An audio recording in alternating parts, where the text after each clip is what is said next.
Hey everyone, hello and welcome to FaithIQ, the podcast where we explore deep questions of faith and spirituality with believers from all walks of life. I'm your producer, Kelli, and today we have a very special episode. We're turning the tables and I'll be asking the questions today. And who's our guest? Well, none other than your host, Michael Benson. So, Michael, are you ready to jump to the other side of the mic today? I don't think I have a choice, Kelly, do I? You don't.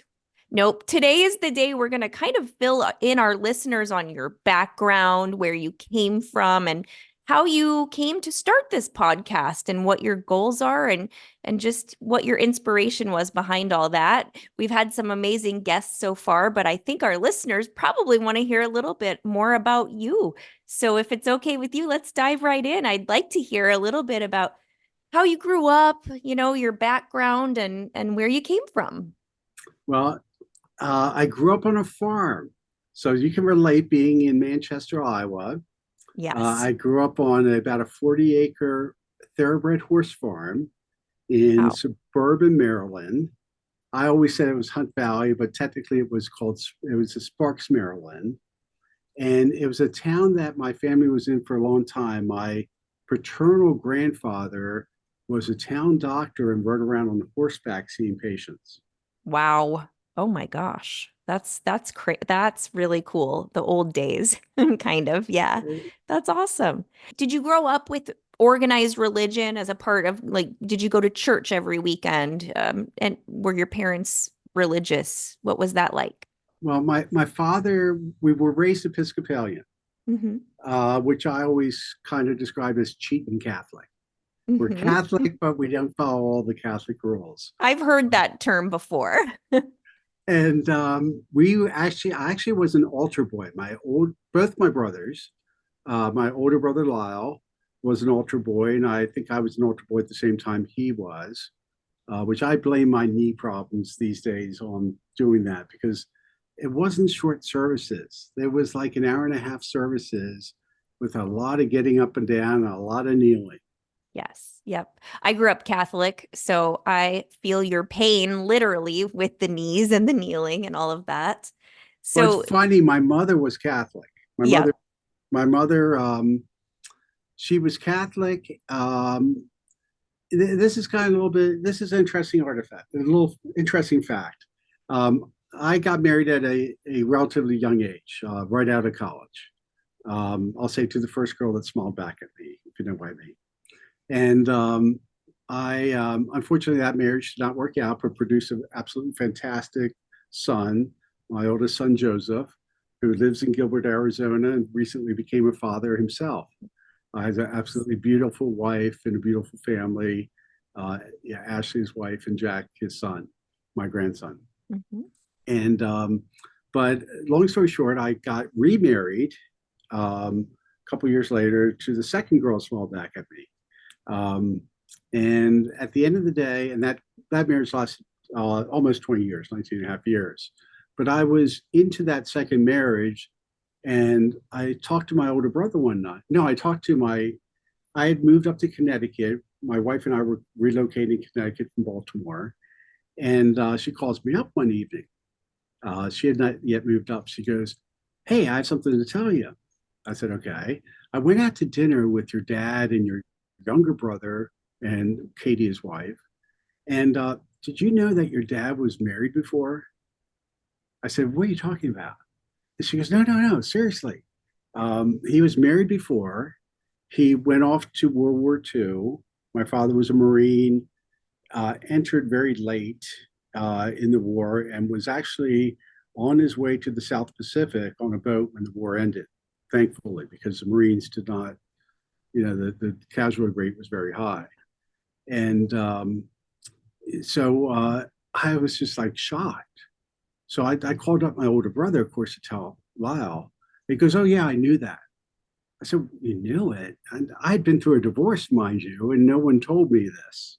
Yeah. And he said, "Even our friend Kirk knows about it." I said, "Okay."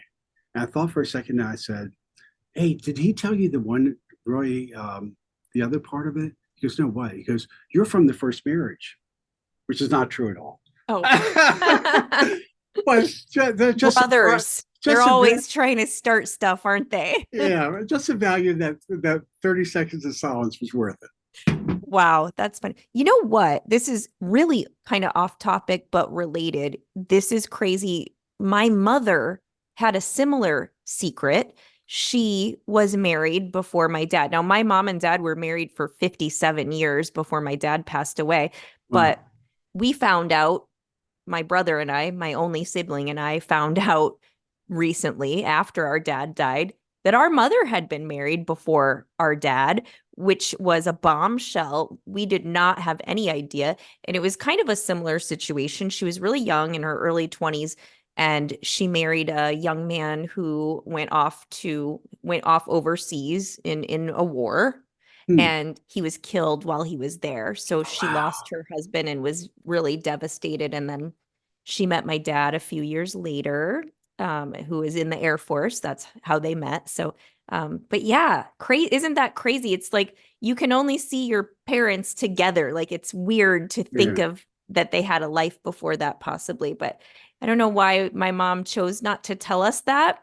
I think she just, they were just such a traditional conservative couple and family. And I just think she just didn't, I don't know what it was, but I can sympathize with you on that. So yeah, pretty Now, crazy. now I'm holding back the urge to interview you now, right now, because I want to learn all about this. But I'll hold back that urge for another episode. Yeah, yeah. Well, I don't know a lot about it, but when you said that, that just struck me. So so okay, so you grew up Episcopalian. When did you switch religions, or did you stick with that faith, that organized religion into adulthood, or was there a time where you transitioned into something different or Well, it started when I was about 15. I know I wasn't driving. I joined a group of Young Life, and we had the coolest group of kids. And actually, we had the coolest parent overseeing us, if you can call it overseeing. Mind you, this was a different time. This was I graduated high school in 19. I hate to do this now. I was under my age, but I graduated high school in 1979. So okay. this is mid 70s, where the drinking age was 18, and things were a lot more lax. Yeah. So I remember us going away on a retreat to Avalon, New Jersey, which is a beautiful beach town. Yeah. And it was off season. And there was a group, probably about 15 of us. And the chaperone, the adult that was responsible, we took some liberties. We ended up getting intoxicated. Oh, uh-oh. Okay. Hey, Kids will be kids, I guess, right? Yeah. kids will be kids. That had to be one of the first times I drank. I remember we were drinking 7 and 7s. Ooh, that's harsh for a teenager. Oh. It's definitely strong, but Oh. and there of course was some boy girl drama going on. And I Mm-hmm. remember at some point we were walking on the beach, and it's killing me not to remember the name of this girl, but in fact she lived in the community that my now adult son David in Baltimore is the it's a country club setting, is the head of membership sales there. Okay. So it's kind of funny how life does fit together that way. Yeah. And we were walking on the beach, just her and I, um, and we ran into a stranger. And it was a person with a sweatshirt with a hoodie pulled over his head. And I forget exactly what he said, but it was something very spiritual or very deep. And we turned around and we turned back and he was gone. And it was Wow. Jesus, I think. It was his messenger, or at least. Mm-hmm. And I'm literally getting goosebumps retelling the story. I haven't thought of it for years. I haven't. And that's probably the first time that I really got connected with faith. I went out and bought a St. Christopher's medal, Mm-hmm. and I wore that for a number of years. And that group of us, Martha Barrett was one of the people. She was best friends with the girl that I was with that we did the walk on the beach. And I reconnected with her a few years ago, and she's very happily remarried. but it was just neat seeing the person that you saw during your youth. Yeah. Um, Wow. so, but so I would say that's where I came into my faith. I then went on to a Jesuit college. Okay. Oh, what did you study there? Um, how to have fun in college. Okay. Now Party I 101. it was Party 101. Not to say we didn't have fun in high school partying, because I went on to have some big parties in high school, which to this day are pretty still epic for again them. But in college, it was a whole different experience. And I didn't know anyone from my high school that went there, at least no one I was close to, even though I went to a big high school that was in the same town and I commuted. Hmm. So I luckily sat between two people the first day of orientation. And they were like trying to get up and move, and they tried to move to each other, and I just somehow we blocked each other. Yep. So, but the one guy became my very best friend, Neil Partheny. Oh, Neil actually works for NASA, wow.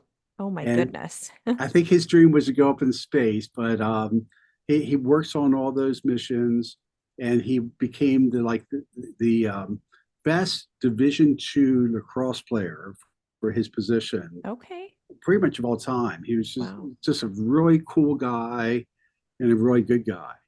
And he and his brother Marty, his older brother Marty, became kind of my clique that I hung out with. It was great. Were they religious as well? Well, it is interesting. They were Catholic, Hmm. and my other friends that from high school time through pretty much to today, in fact, were also Catholic. Hmm. The Catholic families, it was a little bit different. Sheehans were the family that I got to know in my junior high school days or middle school days. And I did go to church with them sometimes. And I was like, wow, their service is a lot more brief. And Hmm. typically a Catholic church, because they do so many services, they'll last 30 minutes. Yeah. And the one brother, Danny, even had it down to about 5 minutes. He'd go in, bless himself, and we'd go off to Dunkin' Donuts. Oh, nice. Oh, that's funny. So after college, what did you do? Where did you end up after that? Well, I do want to share one thing in college that Yeah. was pretty important at the time. I had a good friend whose sister was faced with a decision um, in terms of getting pregnant and whether to have a child or not. Hmm. And I think that at the time I was taking a ethics is either a theology course or an ethics course. So there was mandatory for whatever. I was a business major. In fact, I was a business major, English minor. My favorite English course besides creative writing was Victorian prose, which I still love to this day. Ralph Waldo Emerson. It was Wow. a type of class. It was like 12 of us sitting around a table, and you had to read all this stuff like before. It was once a week and talk about it. Yeah. And I learned two things. One, that I loved that era, and two, that if I was out having fun that night, I think it was on Friday mornings, I learned how to just talk without knowing everything I was talking about, which I'm not sure if it's a skill or that's a fallback Are strategy. you a good BSer? Is that what you're saying? You learned how to do that? Guilty as charged. It's a good, you know what? The art of small talk and banter and things like that is a very useful skill, I think. So good job. That's But great. but back to the seriousness. Yeah. Here I was. In fact, I think I even wrote. We had to write essays, and again, without using names or anything, I wrote out an essay, and I just prayed on it. And the end result, this person was so much going down the path of abortion. And I don't, I guess I'm jumping into that puddle, but hey, I think um, that's an okay puddle to jump into in this podcast. I think it's okay. well, I, It's an important topic. So yeah. well, I don't think my views have changed. I think at the end of the day, there's better options in abortion, but at the end of the day, it's a woman's right to choose. And I know that there'll be 1,000 Christians coming at me Yeah, that I was gonna say I think a lot of people would argue with you on that who might listen. So what do you have Talk about that a little bit. Why do you feel that way? Yeah, again, I just think it's complicated. I think that there's no black and whites. I think that, in fact, I think that's one of the problems we have today is that there isn't, things are so hardline today. Let's look at last night. State of the Union address, which was Joe Biden's platform for reelection. And candidly, as a Republican, he did a damn good job. He was alert. He hit it out of the ballpark. Now, That's good. he wasn't truthful, which is a bit of an issue. And it's great to jump on the bandwagon of let's do something about the border crisis, when you're running for reelection. But I think probably most of America would agree with me. Don't we have some better choices out there? And Yeah. unfortunately, we don't. And I call myself a Goldwater Republican. Barry Goldwater was a senator for Arizona, ran in 64 against 64 against Johnson, Mm-hmm. and he probably had a good chance of winning. Except there was an ad that came out, the most famous political ad ever, of a little girl, picking petals off of a flower in a field, and an atom bomb goes off behind her. Mm. And it just, Goldwater was known as a, strong Republican military establishment type person, and that was in the height of the Cold War, and that shifted it.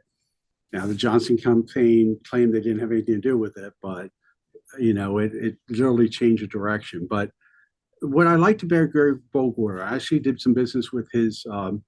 My agency did some business with one of his son's companies several years ago, after I went through a tough time.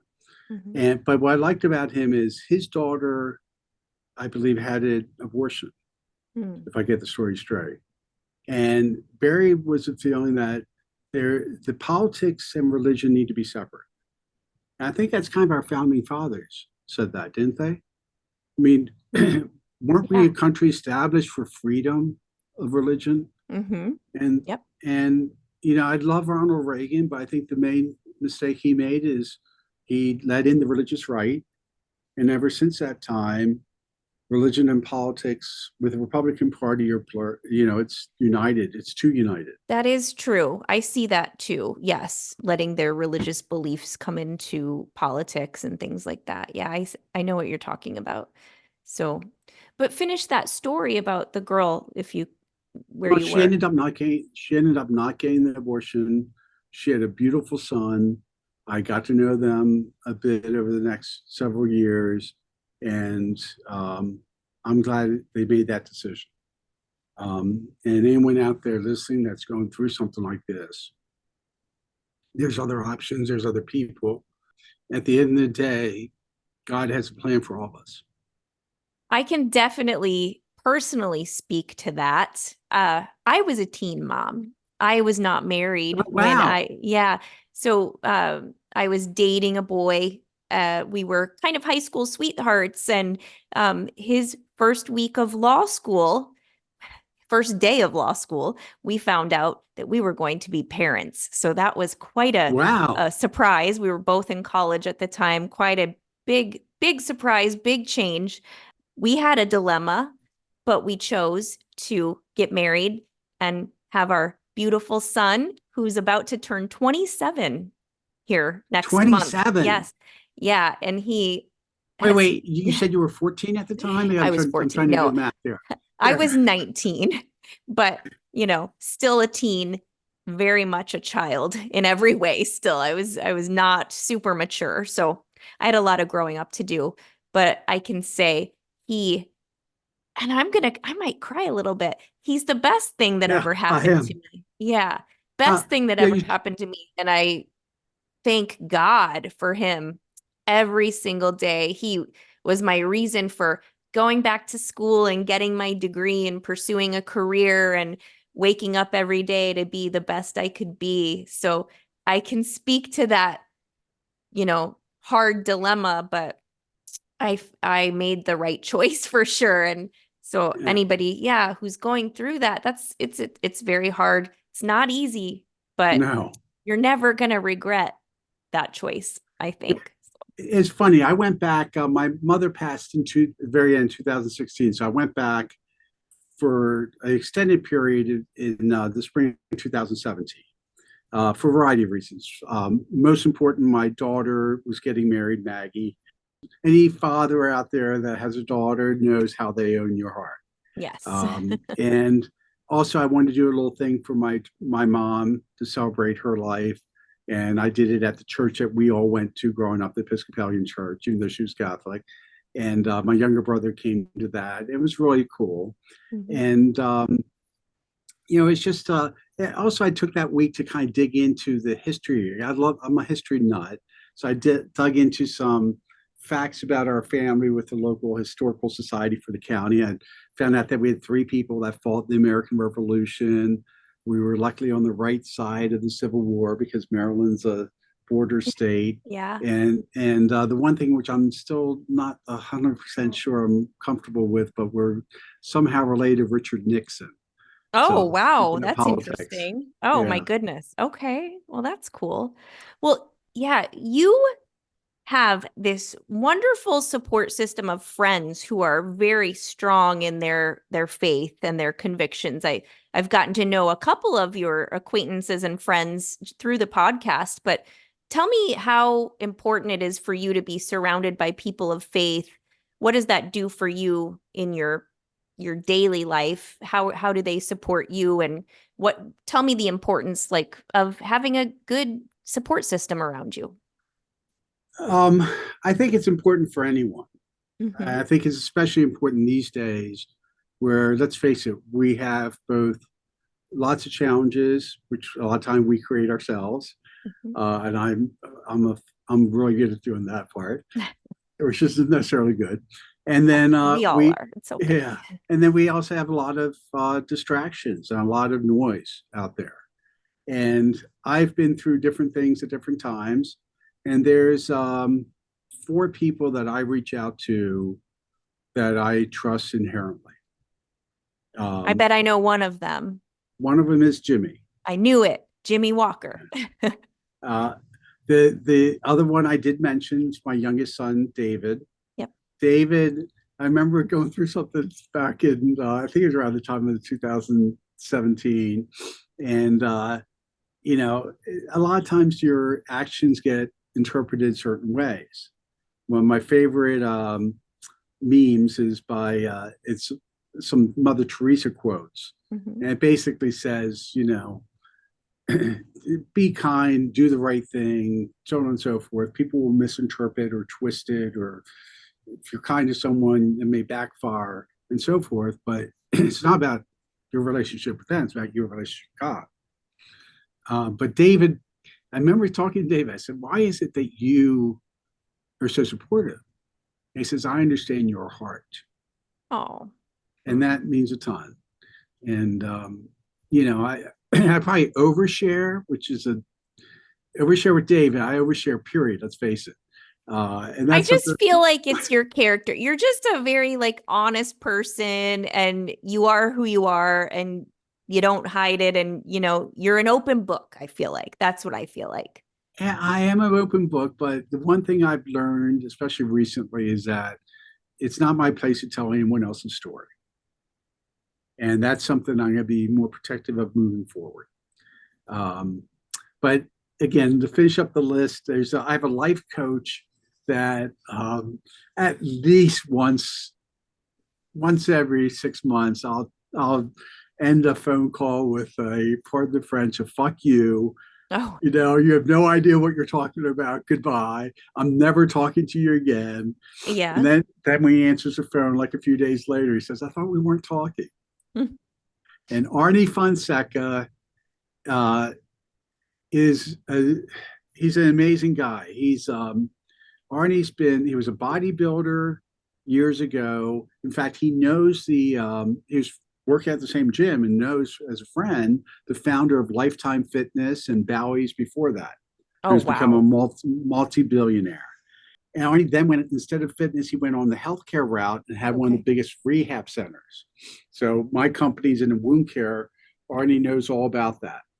And what he does these days, he's goes by the tagline "Pain Free Arnie" on Mm, Instagram, okay. and he helps people 50 years on up with joint pain, especially knee pain and things like that, that have suffered injuries, suffered or just getting old, like myself.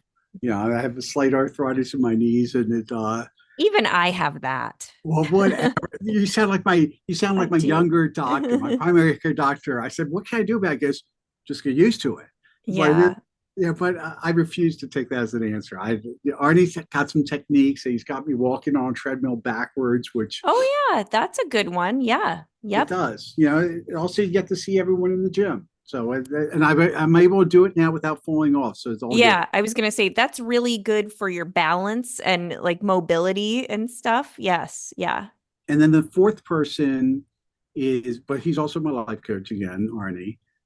The fourth person is a guy, Doug Herschel. Okay. And Douglas is a sort of the earth friend. He and his wife, Giselle, who I had a very small role in their getting together at the early stages, because she was like, I think every guy needs a female platonic friend Yeah. to try to understand your species. I agree. I agree. Yes, I know because, well, and vice versa, because your species is not exactly easy to understand for us either. So I will say, Whatever. All we care about is food and the other thing. I mean, I think you're a little deeper than that. I'm beginning to Oh, understand men a lot better as I get older. I think I have an idea, but we'll save that for another time. But I agree. It's great to have that one go-to friend of the opposite sex who is like a brother or sister to you, you know?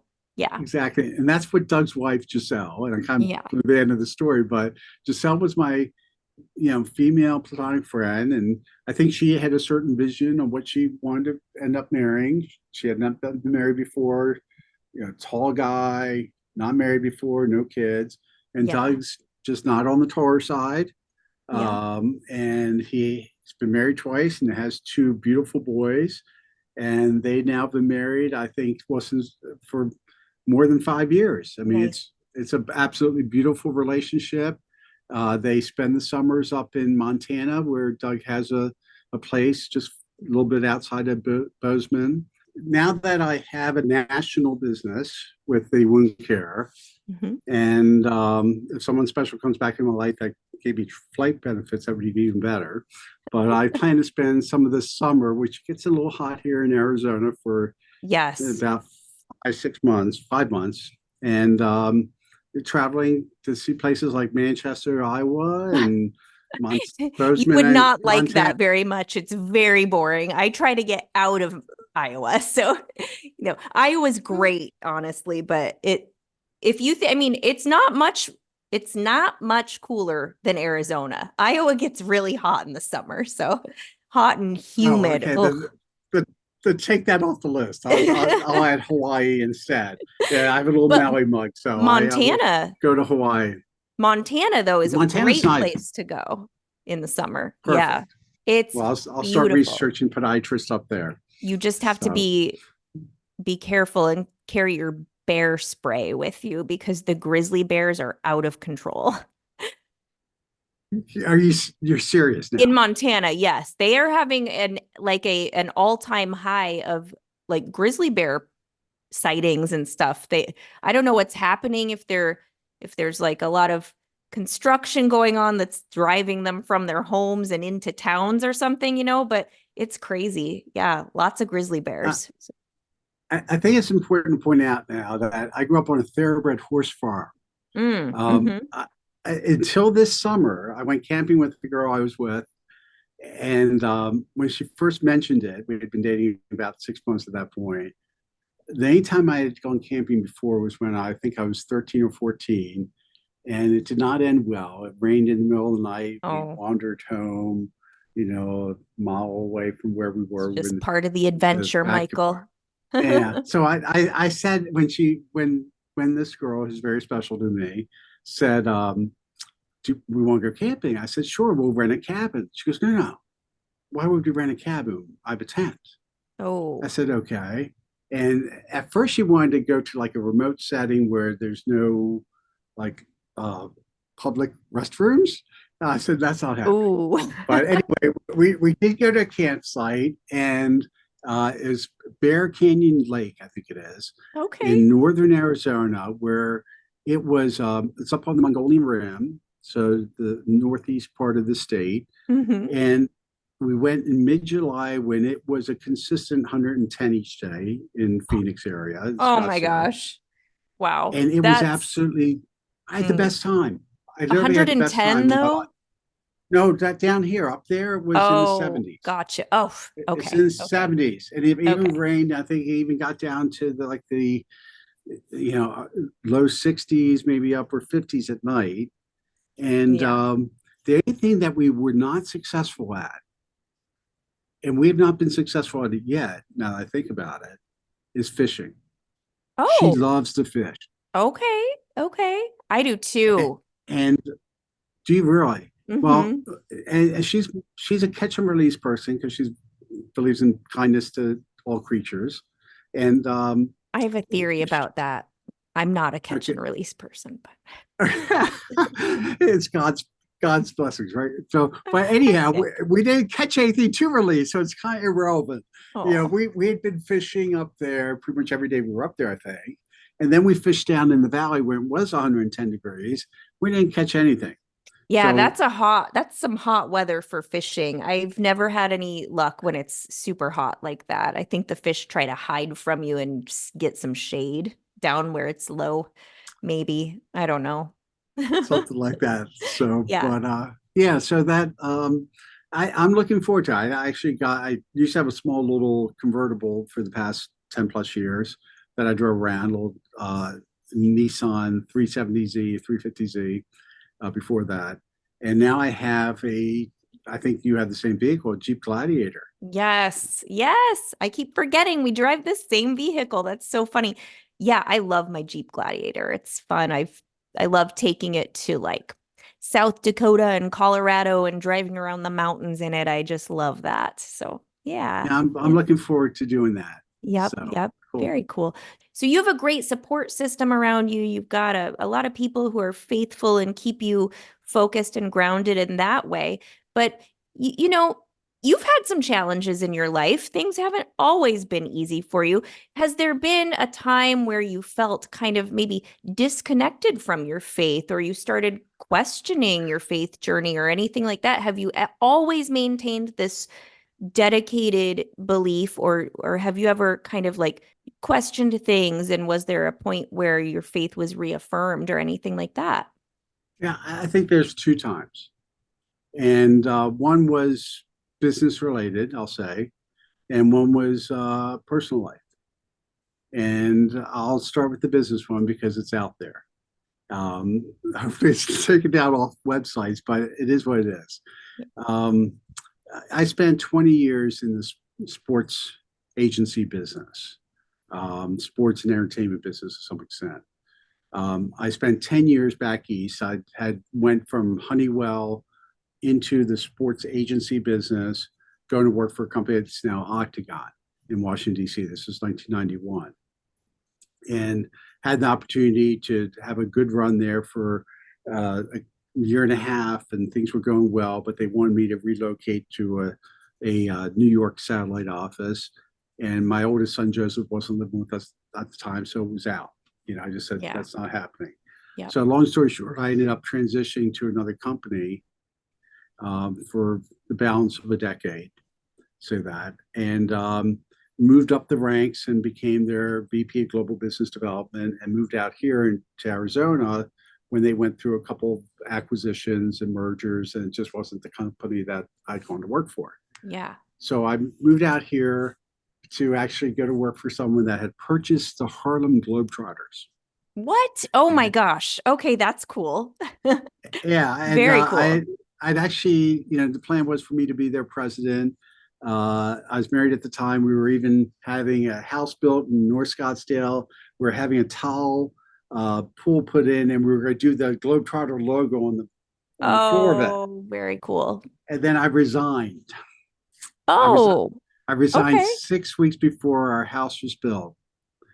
And at the time, I was reading a book by a great American author, Thomas Wolfe. He wrote Bonfire of the Vanities. People probably know that book because it was made into a movie. Yes. Crappy movie, actually, in my opinion. The book is Uh, usually better anyway. yeah, and there's a book that I would love to. In fact, now that I think about it, I owe someone their copy back. That I'd love to turn in. I'd love to see turned into a movie. I'm going to say I'll turn it into a movie, but I'd love to see it turned into a movie because it's called A Man in Full, and it's based on a story where a local business leader that's very involved in the community is looked up to has to make a decision because a black star running back for the University of Georgia is where it's at, Mm-hmm. is falsely accused of raping a white sorority girl. Oh, okay. And it's all about race relations. It's all about society. It's all about doing the right thing despite your position. I think Yeah. a lot of times people will not do the right thing because out of fear, out of what am I going to do if I do the right thing here? Yep. And I was in a situation that was a no-win situation. I had moved out here. I'd put my faith in a person that I viewed as a mentor, and whether he wasn't involved day to day or was just his character. Um, the week after we sold our house, even before the family moved out, so I moved out ahead. We waited till they got on school break between years. Um, he basically cut my salary and started doing other things, eliminating certain things. Um, if we had not sold our house, in fact, we tried to get our house back, we would have been Mm. back. Oh, But things happen for a reason. yeah. But the net result was we had a house built, like I said before, in North Scottsdale. I resigned without anything else lined up 6 weeks before we settled in that house. Mm. And at the time I was listening, you be kidding, I was listening to the tape session, which a doctor, Doug Lakin, had loaned me, of A Man in Full. And in that, the protagonist, when he's faced with that decision, the phrase that keeps coming up is, have you ever seen an 80-year-old beggar? And the answer is yes, you see them all the time. Well, the philosophy is if you do the right thing, you'll survive. And that protagonist does the right thing. He loses his status in society. He loses his business. He loses his younger, beautiful wife and his wealth. But he becomes a pastor. And the wealth he gains from interacting with people, the wealth he gains financially from donations and everything, completely rises him again to an even higher level. Mm-hmm. And I remember having a conversation with Doug and his wife, and my wife at the time, Mary Beth, and my wife didn't understand what I was doing. I mean, she just like, why would you quit? You don't have anything lined up, you know. And it basically was a situation where I could have taken a much lower role at much less money, and it was just it wasn't belittling. I don't have, it's not a pride thing for me. There's no win situations, and when there's a no win situation, you have to do what's right. So that was a situation that turned out pretty darn good Yeah. because at the Okay. end of the Yeah. day, I ended up working for an entrepreneurs organization. I ended up a year later, starting my own business and so forth. Mm-hmm. And we survived and actually prospered. Um, the other time was a personal thing. And I'm going to leave the name of the church out of it. Okay. But I was very active in the church out here in Arizona over a 5-year period. And Mm-hmm. right from the start, I was a volunteer and doing different things for them, from video production, which I wish I would have listened and paid attention because I don't know how to work these boards, but we'll figure that out later. And then I'd actually taken a bunch of people to the church, or invited a bunch of people to attend. They would have a session on a service on Saturday night and then 3 on Sunday. It was that popular. I was at every service Mm-hmm. because I was hosting someone, and I had to host people that were going through crisis, single moms. Um, this couple that was fighting back and forth, and I was friends with both of them. I finally said, look, if you guys want to talk about this, we'll talk about more, but meet me here. And Yeah. the woman said that was fantastic. It's the first time I've been to a church since she was 14. Oh my goodness. And Wow. and I was baptized. This was in 2000, August of 2017. I remember Cindy, who's the operations director, came up to me and said, "You are loved by so many people." I literally had people showing up for the baptism.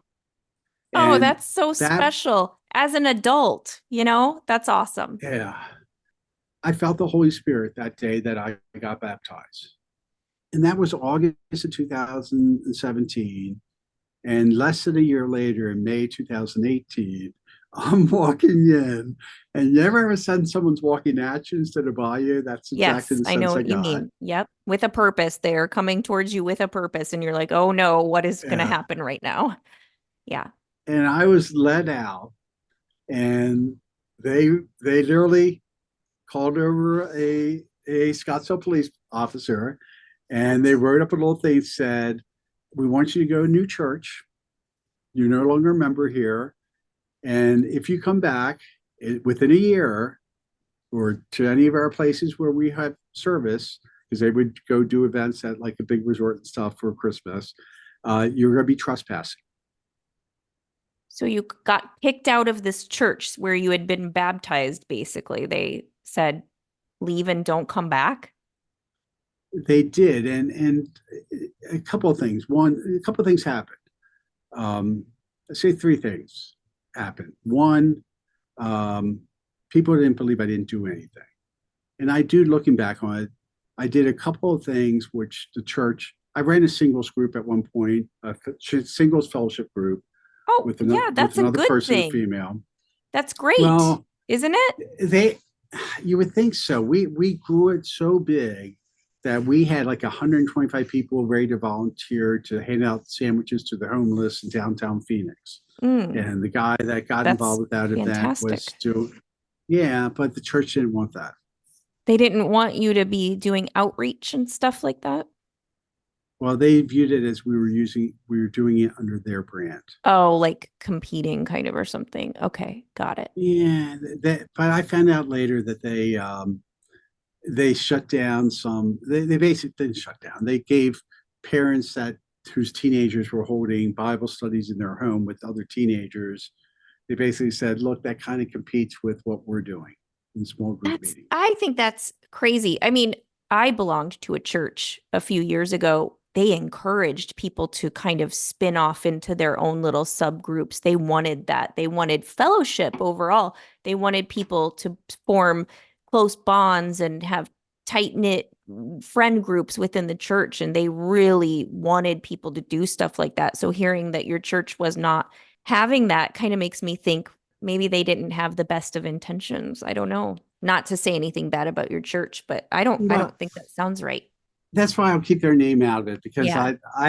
a friend recently, a great Christian woman, April, April Barton. She was Miss Minnesota, in fact. She's from Minnesota, good Midwest girl. I want to say 1991. I'll just throw that date out there. I'm not sure when it was, but she's probably about 10 years younger. And she connected me with someone that was going through who's this person's name I'll leave out that's going through some legal issues and things like that. Mhm. And she said, "I'd really love for you to talk to him." So I said, "Sure." Well, I connected with this person and she goes, "Yeah, I'm dealing with that. And this is how I'm dealing with that.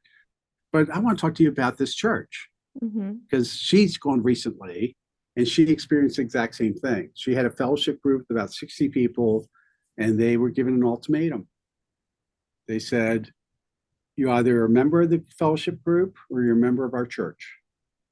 And Wow. they took the group, the people that stayed, they split them into male and female Bible studies Okay. and moved on. I think, and I don't think it's, I think churches have an issue and have a challenge with single people. Yeah, okay. I could see that. I think though if they I think they need to find a way to welcome those single people in. I mean, single people need faith and God and guidance probably as And much, if more not so. more than anyone else. Yeah. Yeah. I would agree. I think that I don't know, and this is where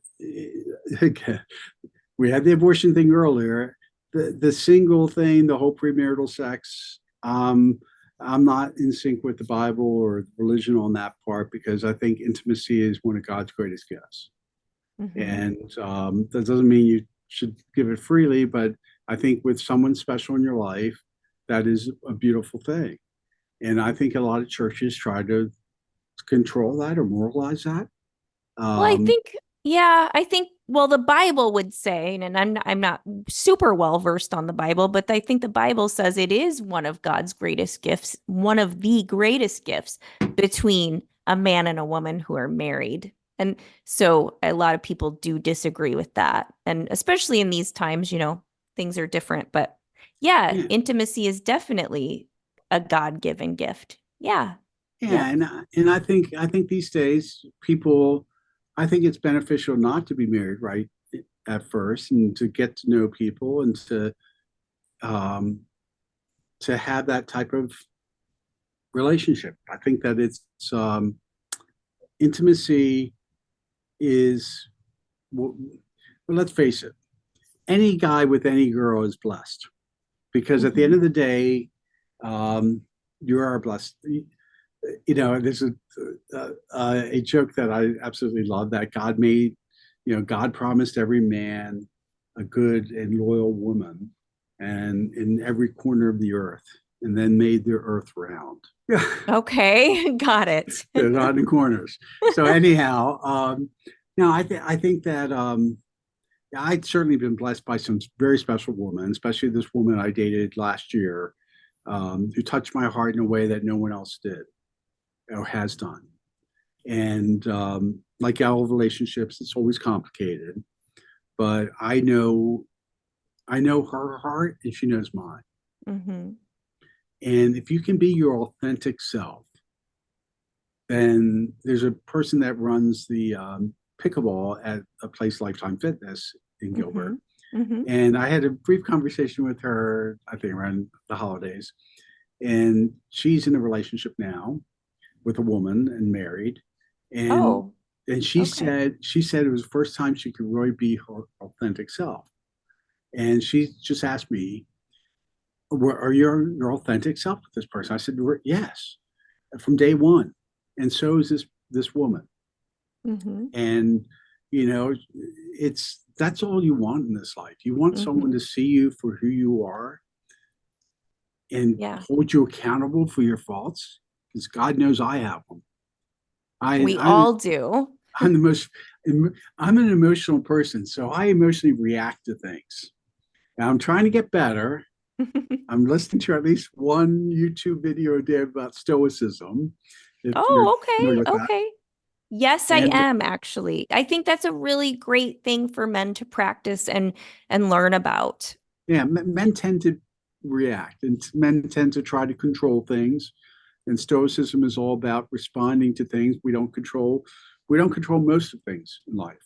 Hmm. And one of the greatest things I love about stoicism is a quote that if you want to make a person if you want to make a person happy, don't add to their riches, take away some of their desires. That is a great quote, actually. Hmm. And I want to get to why we're doing this podcast. Yes, that was going to be my next question. So great Great segue. minds think alike. Yeah. Um, 5 years ago, or set, about back in 2019, I had gone through some stuff, and literally I was living in Scottsdale, Arizona. I did not have a car because you need to make those payments in order to keep those cars typically. Yeah. And unfortunately, I went through some stuff, and I was fighting multiple battles at the time of starting a business. And Yeah. I don't need to delve into all of that. But long story short, I got a job, and I remember walking each day to where I picked up. There was a free bus service, so it was all great from that standpoint because I'm rebuilding my life at this point. Yep. And I would say the same prayer. And as part of the prayer, I would say, God, please show me the way to show my faith. Mm. Guide me Yeah. to how can I show my faith? Yeah. practice my faith, show my faith. And this is the answer. The podcast. Yeah, going back to the first episode with Jimmy Walker, he had the Bible study. And when COVID came along, the Bible study shut down like everything else did. And a few people, a good friend, Ed Sandage, who's a fantastic guy, a person by the name of Leslie Williams, who's sat on the local power company's board for 30 some years, who's a farmer on the west side of town and developing the town of Levine. And a couple other people said that we really should get that group together again. Mm-hmm. Yeah. And that's what this is. I think I even alluded to it a little bit with Jimmy, is that, I don't really have time to do, because I'm starting a company and restarting, Med Health IQ is part of that. I don't have time to do that. And also, I think in a more virtual world.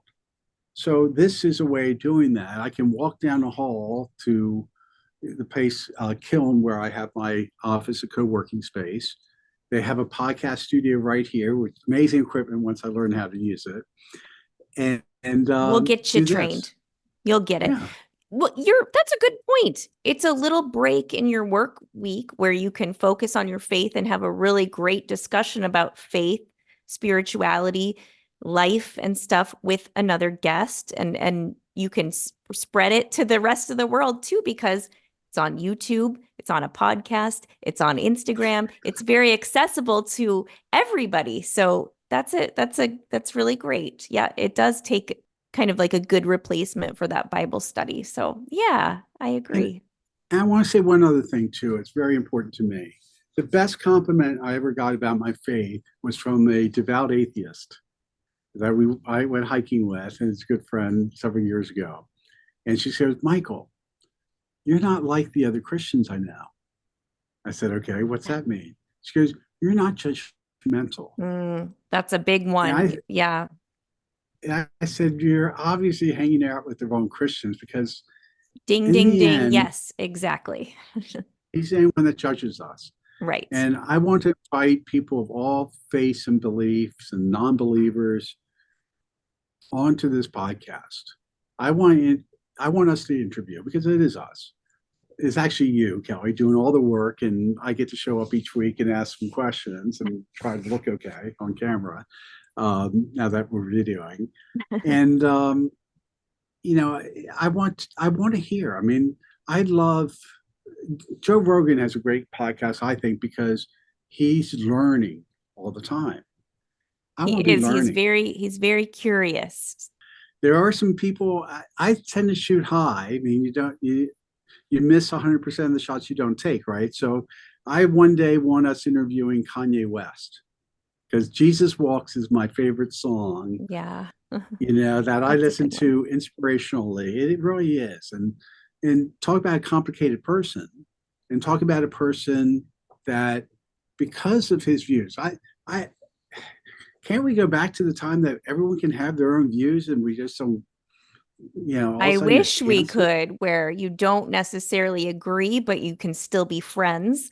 You don't fight behind a computer screen on the internet, fighting with people in a thread, Yeah, I miss those times as well. I think social media has a lot to do with that.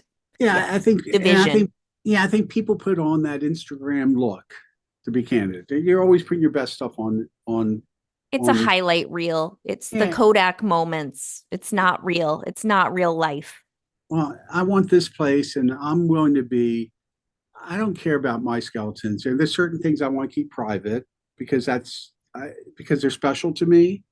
And I don't want to tell their story publicly.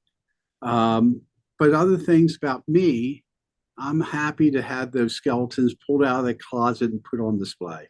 Because at the end of the day, those experiences don't define us. They refine us. Another great quote. That's a good one, Michael. And I think that's a good note to end this on. Thank you for sharing your story, though, and giving our listeners an inside look into who you are, where you came from, the purpose behind this podcast, all of that. Any final thoughts? Well, we are going to set up a 501c3 so people can support this program because this is a labor of love, but obviously we're trying to do things as professionally as possible, and there's an investment here. Yeah. And as I said, I'm starting up a business. I don't have a thriving business yet. But that's we have some cool T-shirts that I made up just to promote us. And at the end of the day, we'll get those out there. People can buy those and contribute, and go from there. But I think I'm certainly blessed. I want to make sure that this gets recognized. I'm blessed with the best executive producer, bar none. And well, thank you. I have a nationally renowned professional, executive producer that makes this thing easy. All I need to do is show up.